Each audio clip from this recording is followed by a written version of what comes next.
picking up where I left off. This is East Bay pair here. Gotta keep these straight. So, both size 12. Yeah, favorite shoe of all time. But I just $200, man. I mean, I just don't see. I don't see $200 for the shoe here in terms of just the missing details and where they're slopped together. They also smell terrible. I mean, they reek like they have a bottle of open glue on the inside of the shoe right now. They all smell like this. I'm sure it's the contact cement. I'm hoping they're using better stuff, but man, it reeks. I mean, this is not a new shoe smell anybody wants to smell. Hang on 1 second, I'm going to show a comparison. I have a 2000 first retro, as well as a pair of originals, which are low out of the screen right now. And then I got the 2019. One of these I've already began the sole removal, so you got the footbed and sole. And you can tell that the shade is a little bit darker, and it had that light over time. So it is definitely not the same shade of infrared they're using.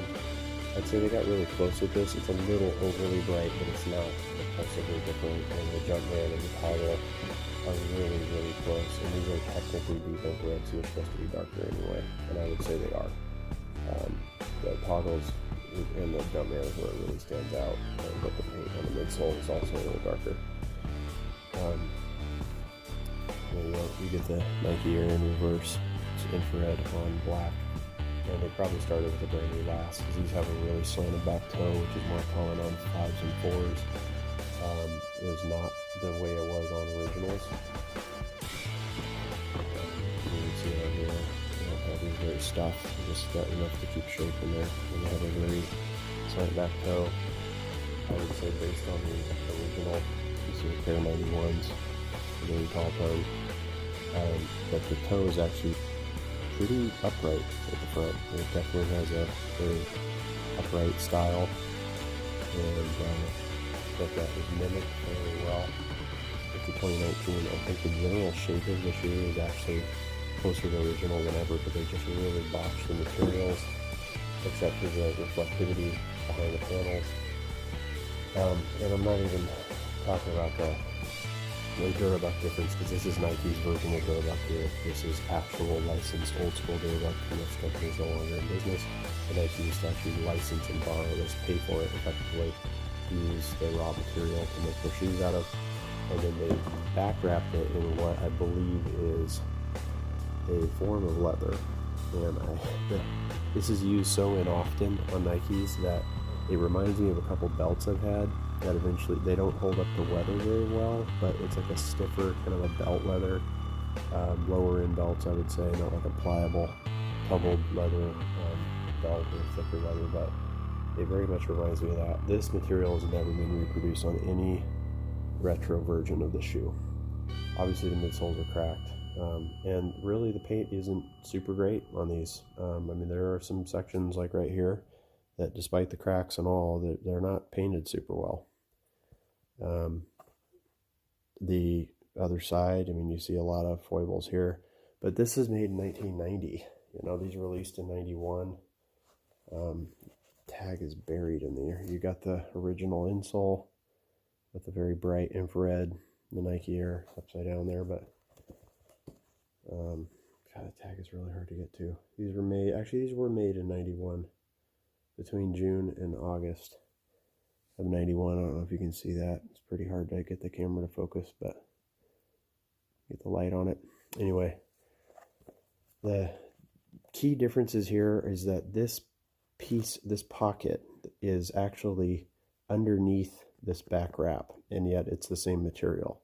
So this is this two, I guess, if you want to call it, the two that kind of wrapped around, and then the three that lays sideways. The two wraps over the top of that same material. So that pocket is genuinely like a stitched over, if you want to call it like 3D, it's a layer and then another layer, and then stitched around to not move anywhere. Even though it looks like it continues through from this panel up through here, this is distinctly the same material as that. They have never mimicked that again. This pocket here, actually this is Let me look at this. The 2000 mimicked it. The 2000 has the overlaid material. This is a separate piece of material that goes underneath there, and it is actually, you can catch your nail on it. What little nail I have. And it definitely is a separate piece of material, but this back wrap is it does feel smoother than the front. So they did a better job of mimicking the original, but it's nowhere near as smooth. And then there you get the actual way the Nike Air should look. Let me give you a comparison. This is just retro to retro here. Those letters should not be, they should be almost touching all the way across. And Nike's always been written that way. You've never seen a Nike billboard where they have it all spaced out like that at any point in time. I've never seen that. To give you a side-by-side with an original, you see a shinier font, shinier embroidery on the 2000. It's a little bit bolder, darker black on the retro, but you also got more contrast because of the material difference. And compare the two here. Again, it's just not the same. So yeah, I mean, it's 2019. I would expect everything to have improved drastically in the course of almost 30 years, that these would not be made as well and would have maybe a better materials just because of the cost of doing business. But you know, paint jobs like these paint is probably worse overall quality than the originals, just because of the process they use now is more eco-friendly, and that's great for the environment but not great for shoes. But the application of it, for the fact that has gone up in price despite technology having greatly outlasted this shoe. I mean, this is back when you barely even knew anybody that owned a cell phone. There was like car phones. Now we got smartphones, you know, on the original, I mean, and now we got smartphones and they can't even, you got so much power in the palm of your hand, and these guys can't even apply paint straight on a midsole. It's just, and the prices somehow gone up $75 for a synthetic shoe. So it does get hard to really want to keep putting money into the Jordan brand product. You know, it's just one of those, every time I do it, I feel like I get bit.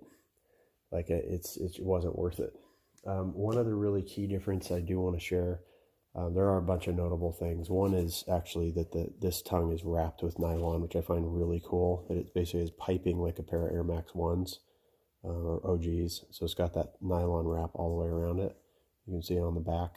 You do not get that in the 2000 retro or any other time. It's never been reproduced like that. So yeah, that's a cool little feature. But the other kicker that a lot of people get frustrated with is that they fit in 3 lace holes here, and there's plenty of room for it. And I think it allows you to run longer laces, but it also allows you to kind of stop them short of the ankle as opposed to running them all the way up. They've never reproduced that either. You'll notice here that when it jumps from this dive-in spot, it only goes to 2 lace holes. Remember, all 3 of these are the same size. They're all size 12. So you're not dealing with a size differential. And then again, huge space here, like it's even more dramatic for some reason. Probably just the angle they cut the material at. To me, it looks different. Like this lace hole is a little bit closer to that V. This one's a little further in, and actually probably more centered, but then it leaves all this strange amount of room up here. And you have this massive gap between the next lace hole with the, you know, the diamond in between. The stitching in terms of the Jumpman, I'd say, is clean. It's got the fingers, something that you don't see necessarily on the original. That one's got the fingers. This one does not. It's just got the flat palm hand, which they ran that for many, many years, like all the way through the 11s. Maybe the 12s started having it. To actually look at a pair, but it ran that way through at least the late 90s, where they did not have the fingers on larger Jumpman embroidery. But there's nothing like an original. Everything else is a copy. It's hard to be. I appreciate that they tried, but it just doesn't come close. And then, you know, getting into that pocket, it just isn't there. This is literally just stitched around to make it look like it's an overlay, and it's not at all. This is all one piece of material with some stitching around it. So it's faked, effectively. They did a faux pocket.